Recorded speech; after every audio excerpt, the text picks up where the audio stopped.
พบกัน1 2 3นะโมตัสสะภะคะวะโตอะระหะโต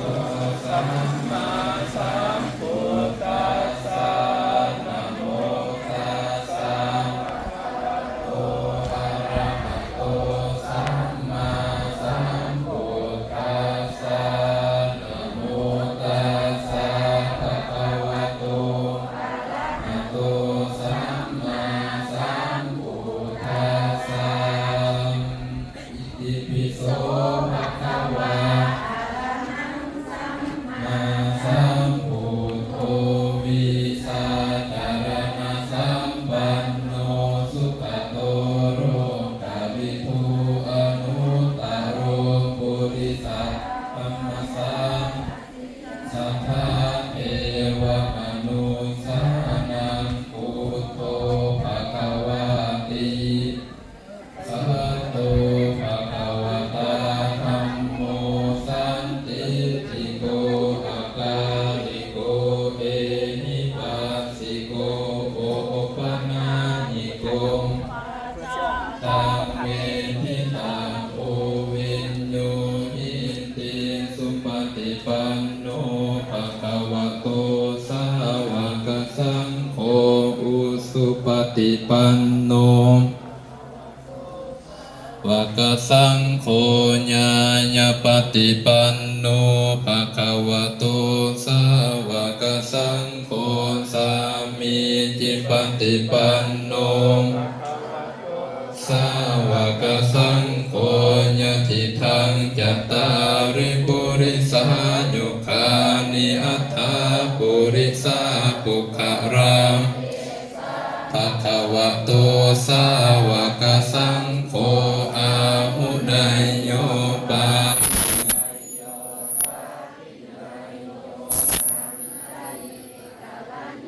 อนุตตรังปุญญังเขตังโลกัสสติอิติปิโสภะคะวะอะระหังสัมพุทโธวิสาจารณสัมปันโนสุขโตโรกาวิทูอนุตตโรธรรมสารถิสัทธาเทวมนุสานังพุทโธภะคะวะติสวากขาโตโมสันติทิโกอะกาลิโกเอหิปัสสิโกโอปนัญญิโกปัญจตังโพวินโยหิติสุปฏิปันโนภะคะวะโตปฏิปันโนภะคะวะโตสาวกสังโฆญาญาปฏิปันโนภะคะวะโตสามีจิปฏิปันโนภะคะวะโตสาวกสังโฆญาติทังกัตตาปุคราอิสาภะคะวะโตสาวกสังโฆอาหุนายโยปราหุนายโยทักขินายโยอันสะเอกาลิโยอนุตตรังปุญญังเขตังโลกัสสติอิติปิโสภะคะวะสัมมาสัมพุทโธวิสาจารณสัมปันโนสุขโตโรกาวิทูปุริสัพพมสารถิสัทธาเทวะมนุ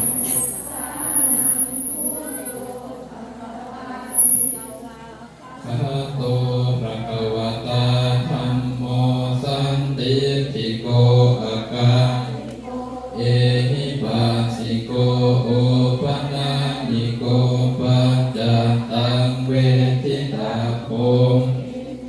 หิติสุปฏิปันโนภะคะวะโตสาวกสังโฆอุสุปฏิปันโนภะคะสังโฆญาญาปฏิปันโนภะคะวะโตสาว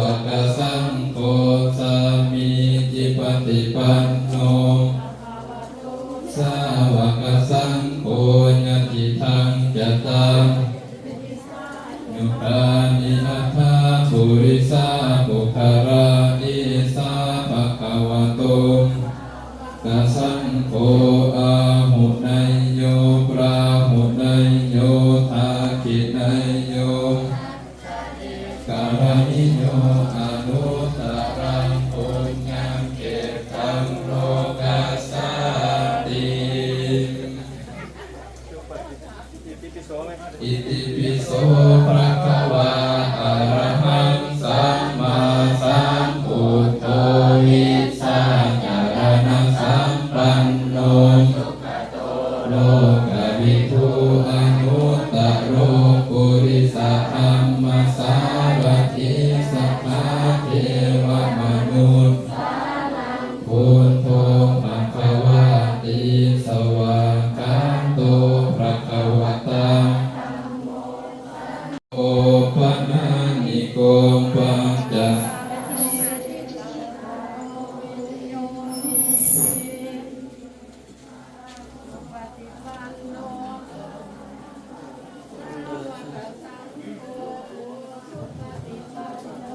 ปะกะสังโฆญาณปฏิปันโนภะคะวะโตปะกะสังโฆสังฆิทิปฏิปันโนภะคะวะโตญาติทังจัตตาริปุริสานุคานิอัฏฐาปุริสาปุคาราอิสาภะคะวะโตกัสสังโฆอะหุนัยโยปราหุนัยโยทักขินัยโยอันสริอนุตตรังปุญญังเกตังโลกัสสติ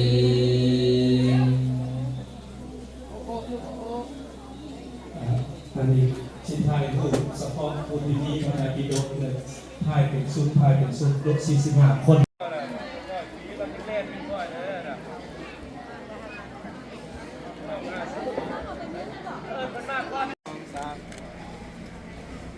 ไปจากไทย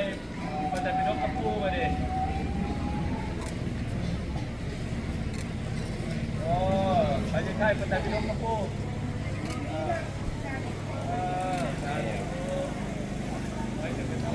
ตัสสะภะคะวะโตอะระหะโตสัมมาสัมพุทธัสสะนะโมตัสสะภะคะวะโตอะระหะโตสัมมาสัมพุทธัสสะมัจยังพันเตวิสุงวิสุงรัตนาทายะติสรณีนาสหปัญจศีลานิยตานะทุติยัมปิมัจยังพันเตวิสุงวิสุงรัตนาทายะติสรณีนาสหปัญจตัสสะภะคะวะโตอะระหะโตสัมมาสัมพุทธัสสะนะโมตัสสะภะคะวะโตอะระหะโตสัมมาสัมพุทธัสสะนะโมตัสสะภะพุทธังสารนังคัจฉามิพุทธังสารนังคัจฉามิธัมมังสารนังคัจฉามิธัมมังสารนังคัจฉามิสังฆังสารนังคัจฉามิสังฆังสารนังคัจฉามิทุติยัมปิพุทธังสารนังคัจฉามิทุติยัมปิพุทธังสารนังคัจฉามิตติยัมปิสังฆังสารนังคัจฉามิตติยัมปิสังฆังสารนังคัจฉามิต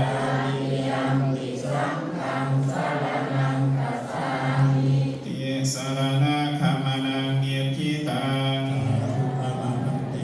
ปานาติปาตาเวรมณีสิกขาปะทังสมาธิยามิปานาติปาตาเวรมณีสิกขาปะทังสมาธิยามิอาทินนาธานาเว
านัสสะ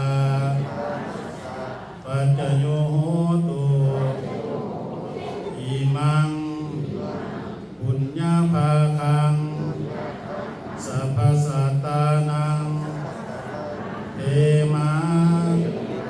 พวกป้าน้อยทั้งหลายขอน้อมบูชาซึ่งพระพุทธเจ้าผู้ประกอบด้วยบุญ9ประการมีความเป็นพระอรหันต์เป็นต้นด้วยเครื่องสักการะทั้งหลายเหล่านี้มีดอกไม้ทั้งหลายที่มีสีงดงามต่างๆพร้อมทางน้ำดื่มขอบุญนี้จงเป็นปัจจัยแห่งพระนิพพานขออุทิศส่วนบุญนี้ให้แก่มารดาบิดาครูบาอาจารย์ปู่ย่าตายายญาติสนิทมิตรสหายทั้งหลายเมื่อท่านทั้งหลายเหล่านั้นได้รับส่วนบุญนี้แล้วจงมีความสุขโดยทั่วกันเถิดสาธุสาธุสาธุอนุโมทามิ เอาไปนี่ย้ายปึ่มเลยไปนี่ย้ายปึ่มย้ายปึ่มเด้อย้ายปึ่มเด้อย้ายปึ่มเลยจับปึ่มคนละคนทั้งหน้าให้มันได้เมิดเด้อช่วยกันได้ย้ายแต่ละอันนั่นน่ะ9 10พอดก็10คนน้าบ่าวมาให้เด้อ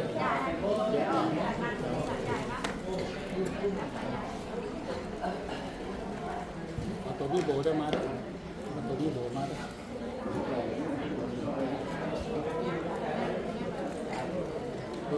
น้องๆทุกคนก็ได้อาจารย์ต้องกันเลย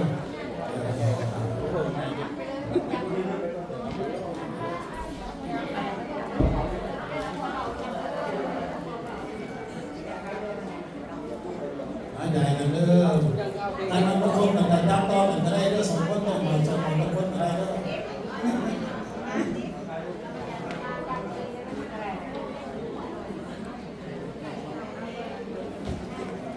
2 คนจำต้องกันก็ได้เด้อมันอยู่ใกล้ๆกันเด้อย่านเรามันเป็นเพราะว่ามันมีไป90 เดือนมา2 โซ่มัน45 เดือนถ้าว่าผู้ใดสนใจอยากมาอ่านนั่นก็มาอาจารย์ในเบอร์เด้อมาอ่านเพิ่นพี่ล่ะเนาะมาอ่านกันพี่กระดาษเพิ่นมาอ่านตัวนี้เขาจะสามารถอ่านได้เด้อทุกคน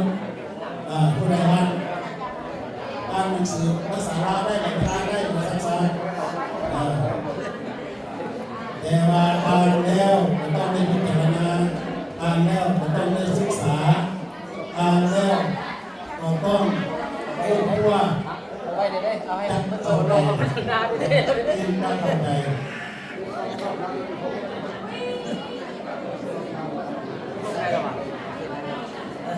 ลงน้ำมันจะได้ตกทานอยู่ตรงไหนครับผม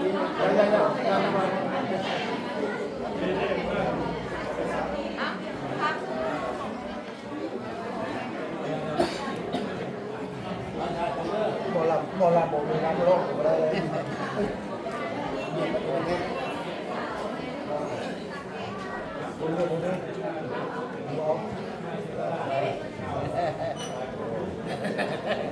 ได้หรือวะได้หรือวะถ้าบ่ายคนเราได้ครับคนพอจะหัวไปพาไหวนะดิไหวไปที่สวนเนี่ยคือว่าเสียอะไรอยู่วะไหวที่สวนกันได้วะไปเลยเนาะเดี๋ยวไปที่สวนกันเอาไปเราพาคนตั้งแน่เนาะคนตั้งแน่ก็ทำอะไรท่านได้หรือวะแจกได้หรือวะแจกได้แล้วนะพร้อมกันไหวพาลูกกันเด้อ เอาถือมาดินะเวลาซื้อถวายเดี๋ยวนี้จับไปสิจับไปสิจับไปสิ ไปพาคนนั้นเป็นบ่อยจัง ไว้ผ่าก่อนคนเราจะถวาย ไปพาคนนั้น คือให้รับคำสอน นะโม